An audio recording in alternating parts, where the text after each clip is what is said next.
Everyone and welcome back again at 10th anime 4K। JJK एक ऐसा NMA है जिसके अंदर पावर लेवल्स को समझना बहुत ज़्यादा ज़रूरी है, वरना हम इस एनएमए को ठीक से ऑब्जर्व कर नहीं पाएंगे। जुजुत्सु काइसेन में पावर लेवल्स का सिस्टम बहुत ज़्यादा है, इसलिए आज की इस वीडियो में मैं जुजुत्सु काइसेन के कैरेक्टर्स को उनकी पावर्स के लिहाज से कैटेगराइज करूँगी कि इस एनएमए में किस कैरेक्टर का पावर लेवल कितना ज़्यादा है। और हाँ, यहाँ पर ये कैटेगराइजेशन मैं अपने लिहाज से कर रही हूँ, तो अगर आपको कोई भी कैटेगराइजेशन उल्टी या सीधी लगती है तो आप कमेंट बॉक्स में बता सकते हो। तो चलिए बगैर किसी देरी के अपनी इस वीडियो को स्टार्ट करते हैं। तो सबसे पहले बात करते हैं जुजुत्सु काइसेन के मोस्ट पावरफुल कैरेक्टर की, जिसको अभी तक कोई बीट अप नहीं कर सका, यानी ओवर पावर कैरेक्टर नंबर 1, जो कि है जुजुत्सु काइसेन का मेन विलन, एक बहुत ज़्यादा पुराना jujutsu sorcerer Ryomen Sukuna. Sukuna की पावर लेवल बहुत ज़्यादा है और जुजुत्सु काइसेन में उसके पावर लेवल को कोई टच नहीं कर सका, इसलिए मैं उसकी जो डोमेन एक्सपेंशन और उसकी कर्स टेक्निक्स को रिवील होता हुआ देखते हुए हम आसानी के साथ कह सकते हैं कि जुजुत्सु काइसेन में अभी तक रोमन सुकुना की पावर टॉप लेवल की है, तो इसको फर्स्ट रैंक देखना कोई गलत नहीं होगा।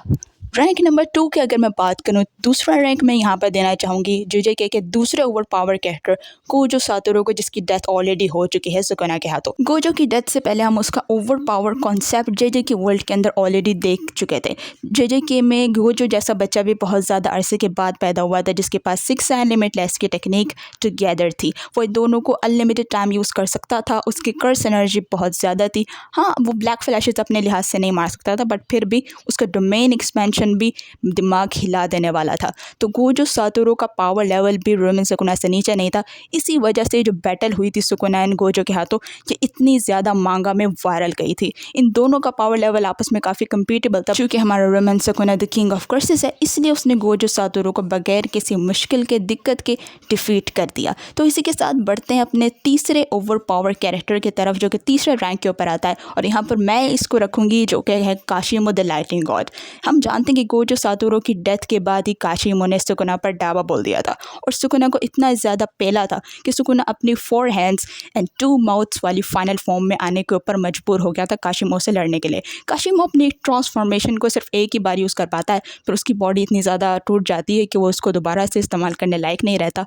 बट फिर भी काशिमो ने लाइटिंग को बहुत ज़्यादा इस्तेमाल करके सुकुना को बहुत ज़्यादा डेथ से पहले डैमेज किया था। उसको सुकुना की नेचर के बारे में पता था और वो सुकुना के पास्ट के बारे में भी जानना चाहता था। तो यहाँ पर काशिमो की फ़ाइट को देखते हुए मैं ये कह सकती हूँ कि काशिमो तीसरे नंबर पर इस वर्ल्ड के अंदर आ सकता है, जो कि ओवर पावर कैरेक्टर्स की जेजेके को मैं रैंक कर रही हूँ। चौथे नंबर पे अगर मैं बात करूँ यहाँ पर कि चौथे नंबर पर कौन इतना ज़्यादा ओवर पावर है, तो मैं यहाँ पर हुगिरोमा को रखूँगी। हुगिरोमा इसलिए बिकॉज हुगिरोमा का डोमेन एक्सपेंशन भी कमाल का था, उसकी डेथ पेनल्टी टेक्निक कमाल की थी। अगर सुकुना के ऊपर ये प्लान काम कर जाता तो हो सकता है कि हुगिरोमा सुकुना को डिफीट करने में कामयाब हो जाता। जहाँ हुगिरोमा की कर्स टेक्निक कमाल की थी, वहीं हुगिरोमा के पास दिमाग भी बहुत ज़्यादा था।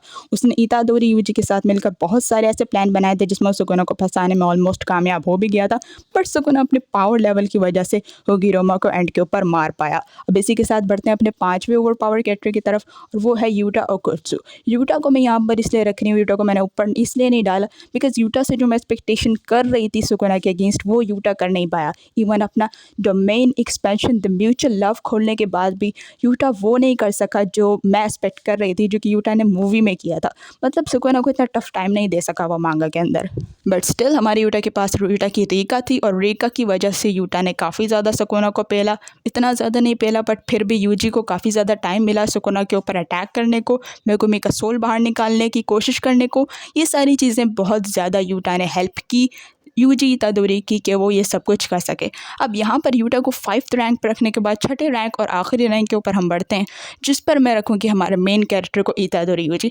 अब इतादोरी यूजी को सबसे लो रैंक पर रखने का मेरा कोई इरादा नहीं था, बट क्या करें, इसके अलावा हमारे पास कोई ऑप्शन नहीं है। राइटर से हमने जो कुछ भी एक्सपेक्ट करके रखा था कि यूजी इतादोरी के साथ कुछ रहम करेगा, यूजी को कोई पावर अप देगा, यार राइटर कभी तक कुछ भी ऐसा नहीं कर रहा। इतादोरी यूजी ने येस ब्लैक फ्लैशेस थोड़े बहुत मारे हैं, बट उस एक चैप्टर में तुमने यूजी का एक ब्लैक फ्लैश नोटिस किया, बट जो सुकुना ने 3 मारे वो किसी ने नोटिस में नहीं लाए। तो ये यूजी अगर एक भी मार दे तो कितनी ज़्यादा बड़ी बात नहीं है, ये कर्स एनर्जी की वजह से होता है। इतादोरी अभी तक अपना डोमेन एक्सपेंशन भी खोलने में कामयाब नहीं हुआ। हालांकि उसने गोजो की डेथ देख ली, नोबारा की डेथ देख ली, हुगिरोमा की डेथ, यूटा की ऑलमोस्ट डेथ, माकी की डेथ, उसने सब कुछ देख कर रखा है और फिर भी उसका डोमेन एक्सपेंशन तक एक्टिवेट नहीं हुआ। तो यूजी का पावर अभी बहुत ज़्यादा लो है, आगे हो सकता है कि यूजी अपने पावर को पकड़ ले, बट अभी के लिए यूजी बहुत ज़्यादा वीक है। बाकी अगर आप लोगों को कोई रैंक में चेंजेस करनी है तो आप लोग कमेंट बॉक्स में अपनी रैंक ज़रूर बता सकते हो। बाकी अगर चैनल को अभी तक सब्सक्राइब नहीं किया तो सब्सक्राइब कर लो। हम लोग मिलते हैं नेक्स्ट वीडियो के अंदर, तब तक के लिए अपना बहुत ख्याल रखना। Good bye.